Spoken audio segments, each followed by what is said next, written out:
definitely time to do those predictions for not only SummerSlam but for NXT.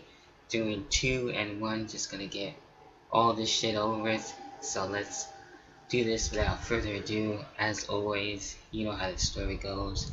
Roll that damn intro.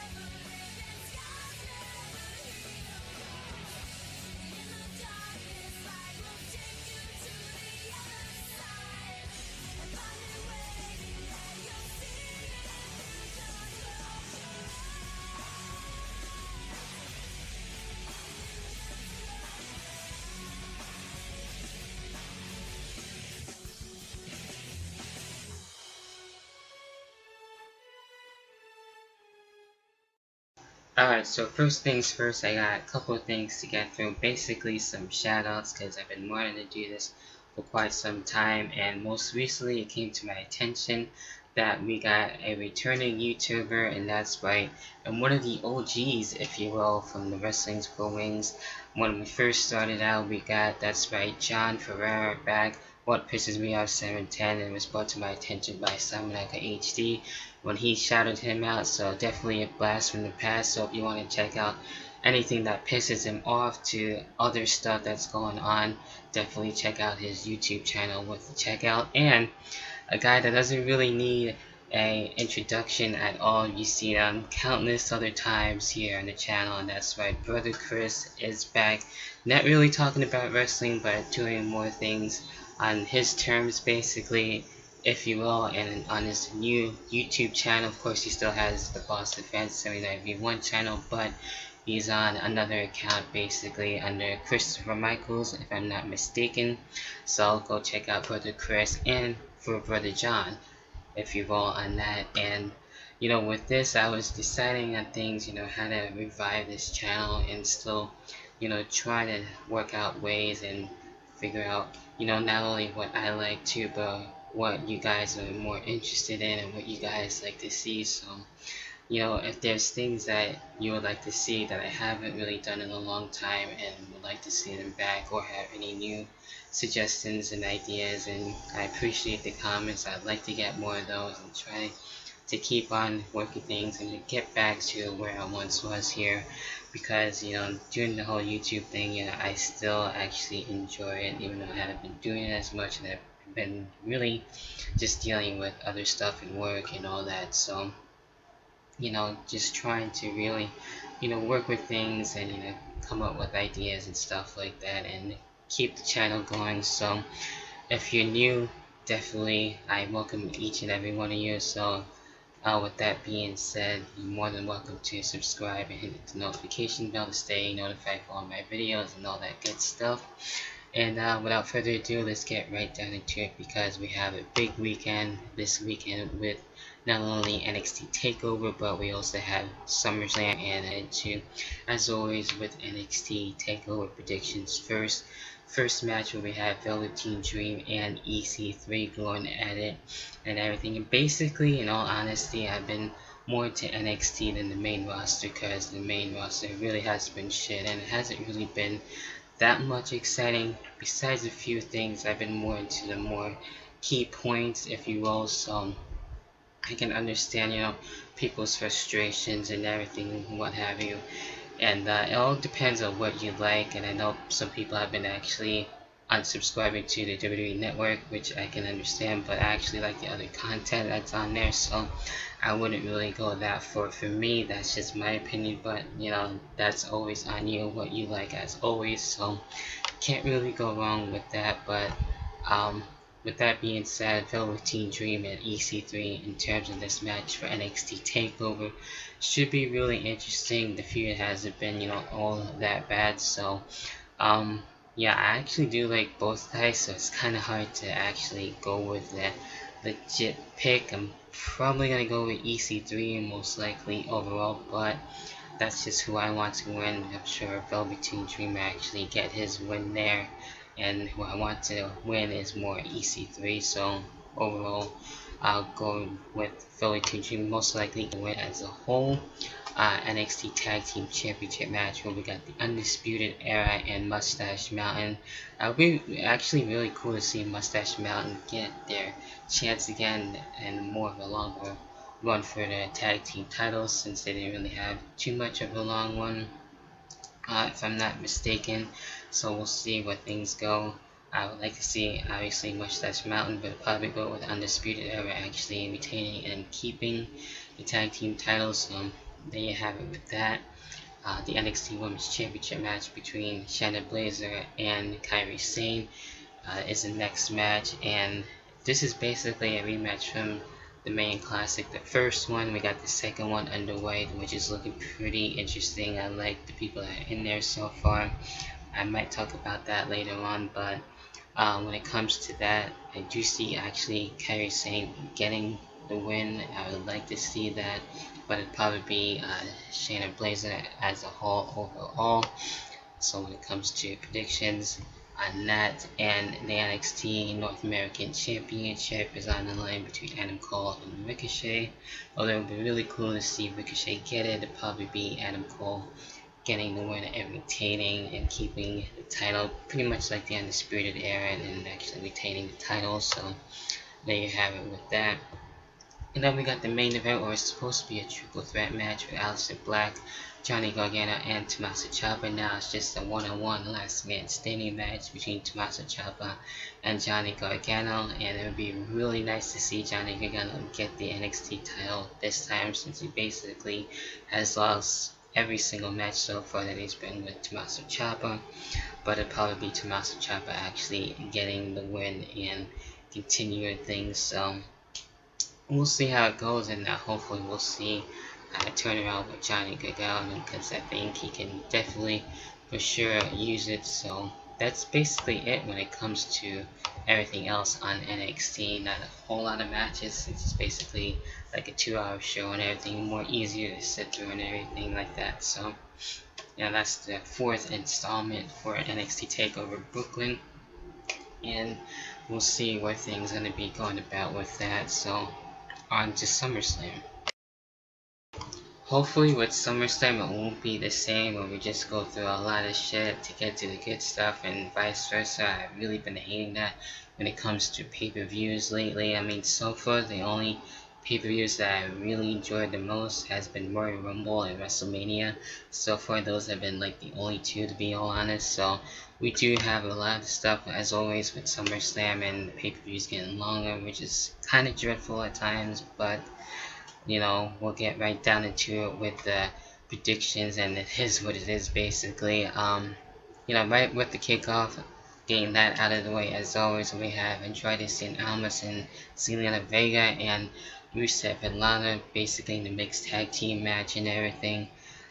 With this one, I mean, I hope they don't really break up the whole stable with Aiden English, Rusev, and Lana. I've been enjoying that. I mean, I know hearing pretty much like rumors that it might happen, but you know, that would kind of suck on that part. But I guess this should be like the true test, since you know Aiden English is trying to get themselves to apologize for the actions that they're dealing with and stuff like that. So in terms of this, looking to really pretty much be one and the same, but Andrade St. Almas and Zelina Vega possibly, you know, stealing another win and everything. So I could see that happening too. I mean, Rusev and Lana getting the win, that'd be actually a really cool win for Rusev and Lana on Rusev/Lana days. So never really know. It's actually pretty cool seeing Zelina Vega actually wrestling a little bit more often now, so that's a different change up, even though I like her as a manager and stuff. So I would like to see Rusev and Lana win, but I think Andrade St. Almas and Zelina Vega will get the win there. Then we got the Cruiserweight Championship matchup with Cedric Alexander and Drew Gulak. Drew Gulak really has been changing things up a bit, a lot, so he's more serious and stuff, so that's really cool. And I like what they do on the 205 Live you can really like pretty much see the change, at least I think so, since I know Triple H was taking over that as well and everything. So I really like, you know, the getting more out there in terms of the matches and getting more competitive. So that's really cool. But in terms of with this being on a kickoff, kind of sucks and a little disappointing, but it is what it is. Again, I'm definitely gonna go with Cedric Alexander. Obviously, I think he'll probably continue things. That would be really nice to see. Even though Drew Gulak could get the win, but I feel like, you know, Cedric Alexander will actually keep his winning streak going, and we'll see what happens with that. And not to be biased or anything like that. Then we got Finn Balor and Baron Corbin. This one isn't really needed. It's kind of weird that it's happening at SummerSlam again. I mean, we've seen 50-50 booking already, which I really hate. I wish they would, you know, not deal with that at least as much anyway. But you know, I'm going with Finn Balor basically on this one, and then end things overall. The whole concept of Baron Corbin thing is really stupid, and they don't really need that going for him, so we'll just leave it as is. We got the Raw Tag Team Championship match with the B Team and the Revival. I have mixed reactions with the B Team. It started off cool, but now it's kind of a little bit getting annoying, and then they changed the music. I don't know why they did that. It kind of reminds me of the Spirit Squad and everything, and the original theme from before was actually a lot better if you ask me, but that's besides the point. I really hope the Revival gets the win, but it really wouldn't surprise me that the B Team somehow gets another win, and I'm sure they're probably going to keep that going, so that really wouldn't surprise me either, but we'll see, I guess. SmackDown Tag Team Championship match, the Bludgeon Brothers and the New Day. As cool as I would see the New Day, you know, wanting to see them get the win again, they don't really need it since they had the tag team titles basically, you know, a lot lately. You know, I'm gonna go with the Bludgeon Brothers overall on this one. And we got the Money in the Bank briefcase on the line between Braun Strowman and Kevin Owens. I think it's safe to say that Braun Strowman will keep the Money in the Bank briefcase and keep that going for him. And it would be a shock to see Kevin Owens actually get the briefcase, so it's a rare thing to get to see the briefcase on the line. So, you know, this storyline has been pretty interesting, to say the least, so we'll see where that goes. And with the next match, I'm surprised it wasn't a triple threat adding Randy Orton to it. It could be a last minute thing as of this recording, so you never really know. As always, things change. So we got the United States Championship match between Shinsuke Nakamura and Jeff Hardy. As cool as it would be seeing Jeff Hardy getting the championship back, I think Shinsuke Nakamura is going to be able to keep it. It should be an interesting match, and one of the matches I am looking forward to. I know we're supposed to see this a while back, but I know we had that injury by Nakamura and everything, which sucks, but yeah, at least he's better now, and we get to see the match. So that's pretty interesting there. Then we got the Intercontinental Championship match with Dolph Ziggler and Seth Rollins. Now with this one, we have finally, yes, the return of Dean Ambrose, which is dope there. And of course, for Dolph Ziggler, we have Drew McIntyre. So basically making things even. You know, hopefully things won't get out of hand too much and everything. There won't be any shenanigans, if you will, and you know, maybe we won't see a disqualification, which hopefully won't be the case. And that, yeah, it's kind of like 50-50 when it comes to this in the right way, basically. So, you know, it's kind of almost a tough one. I think most likely we'll see either Seth Rollins get the championship back with the help of Dean Ambrose, or Dean Ambrose, of course, hearing the rumors that he could turn on Seth Rollins and all that possibilities. So, then again, Dolph Ziggler can keep the title, so you know, kind of want to say Seth Rollins gets the title back from Dolph Ziggler, so that's what I'm going to go with there. But then again, Dolph Ziggler can retain, but I'll go with Seth Rollins overall. Then we got Daniel Bryan and The Miz, and the well-awaited return for Daniel Bryan to actually be able to not only do his thing in the ring and stuff like that, but finally face The Miz. And this one, I'm definitely looking forward for going for Daniel Bryan on this, to actually get his win over The Miz and everything. Curious to see how different it's going to be since they faced each other before one of it's for the US title and everything. Now it's not about titles, it's just more straight up in your face action, so we'll see what happens when it comes to that. Then we got the Women's Championships with the SmackDown Women's Championship, Carmella, Becky Lynch, and Charlotte. I think it'll either go to either Becky Lynch or Charlotte.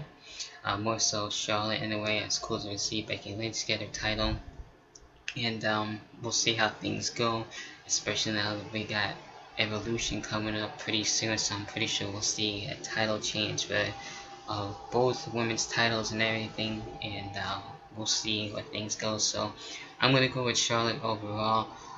Then we got the Raw Women's Championship, obviously Alexa Bliss and Ronda Rousey. I think it's definitely going to go to Ronda Rousey on that one, and to see where things are going to go and who will be able to face Ronda Rousey, whether it be Ronda Rousey and Alexa Bliss again. I really don't really see that, but you never really know. And of course the Universal Championship, Brock Lesnar and Roman Reigns, a match that I don't really care for, doesn't really need to be needed and everything like that. I actually do see Roman Reigns winning. I know Brock Lesnar's trying to be a two-sport champion, of course looking to be Universal Champion and UFC Champion, but yeah, again, that's not really needed. I could see him more being UFC Champion more than anything else, and then have Roman Reigns be Universal Champion. So that's what I'm going to go with there. And of course, the WWE Championship match, AJ Styles and Samoa Joe. Pretty kind of a little bit weird on how things are going with the storyline and everything, but in terms of what the match, it should be pretty dope. Since I've seen some of the matches in TNA and everything, and actually see it in WWE and at SummerSlam, and for the championship, kind of torn between the two on who I see actually winning. I would like to see Samoa Joe get the one, but probably gonna go with AJ Styles on that and retain. So those are my picks, my predictions. Things always change on that, so it's going to be a long one for SummerSlam, definitely, and I'm pretty sure, NXT Takeover won't be disappointing, since I always enjoy takeovers and stuff like that anyway, so can't go wrong with that. And yeah, those are my picks. What are yours? What do you think about NXT Takeover Brooklyn 4 and for SummerSlam this Sunday? And with that being said, we'll have that continue in the comment box. Of course, as always, leave a like, subscribe, hit the notification bell, and I'll catch you guys in the next video, whatever the hell the next video may be. Until then, enjoy the rest of your weekend and the upcoming week. Until then, peace.